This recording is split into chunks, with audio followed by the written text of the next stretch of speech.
Okay, I'm trying to get some light here, y'all. Where is it?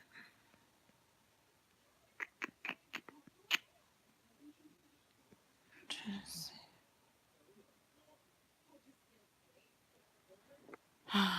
Okay. Well, I watched Surviving RKelly. Honestly, not everyone was claiming not to be victims, but they were playing the most victimized, the most victim theme song that you can ever pick for the beginning of anything, documentary, whatever. Like, the song choice in the beginning just put you in. I felt like a fucking victim listening to the beginning of that damn thing. What do we call it? Docu series? Okay, let's go with that.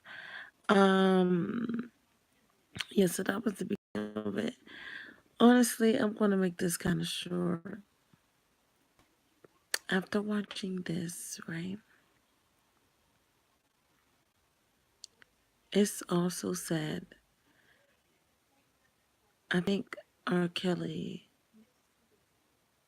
was an autistic child. He did not give you eye contact, as his brother said, and that is a sign of an autistic child. A lot of them are geniuses in their own different ways. One can remember, certain things that a normal person can't. And his genius is music, recognizing, certain beats and tones and just things like that. Um, I believe he's an autistic child, so no matter what age he is, um,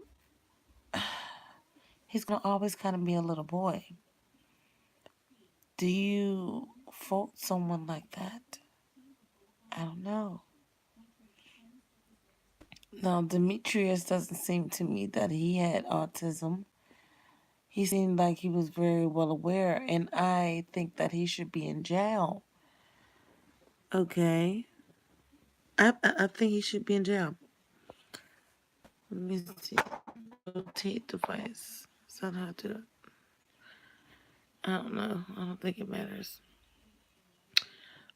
I think Demetrius should be in jail. He's very weird. I did not like that Craig um was repeating hearsay. This is a very serious matter. I don't think that, things like that should just be thrown out there unless it's for a check. And one thing I do not respect about my black community is that we hold on to, these sort of trendy stories for such a long time when there's so much other things and so many other people going through things. There's a bigger story here. R. Kelly was a part of a very, mm, if you look at him and his story, and him being a part of our black family, a part of our family, he's kind of that autistic child that grew up and did great with music and was being abused and kind of lived out his abuse because that's how his mind works. That's all he knows. Um, but at the same time, I don't think he's a monster. These girls had an agenda which they admitted to, which I respect, but they admitted that they had a motive. You understand? So I do not see where he's such this monster. If they had a motive and he had an issue, he was just as vulnerable as they were. If you ask me, He has no one. This man is letting him go marry Aaliyah, for an example, at 14 years old. He's letting this go down. Forged it. And you know what's so crazy? Our culture has allowed the story of the parents signed it over and allowed this to happen. For so long, that's been the story. And now, the truth is, this guy forged the paperwork for Leah to lie and say that she's 18 when really she was 15 and he was 27. That is ridiculous. That is disgusting. Really. There were no responsible adults for RKelly. He did, he did not have no chance. Honestly, like no one to teach him anything. He just had this God-given talent that he worked really, really hard for, and honestly, that was his an escape. You know, that was his escape. As his brother said, he was about 4 years old, stayed in the house and just played on his piano. That's where his mind was. That's where his escape was. And I honestly think, like I said, I think that he was an autistic child. You know, not being able to give you eye contact and focusing on just one thing at a time and really, really being like a genius at it and not just like, wow. It's just crazy to me how our own people can just throw you away like that and not really, really look at the moral of the story. I don't think this man is a monster. These girls said that they had a motive. Unfortunately, they were really young and they learned some things that they didn't need to learn. You know, I mean, we all have some stories to tell, right? But a lot of people fail R. Kelly. A lot of people failed these young girls. And that's just the end of the story.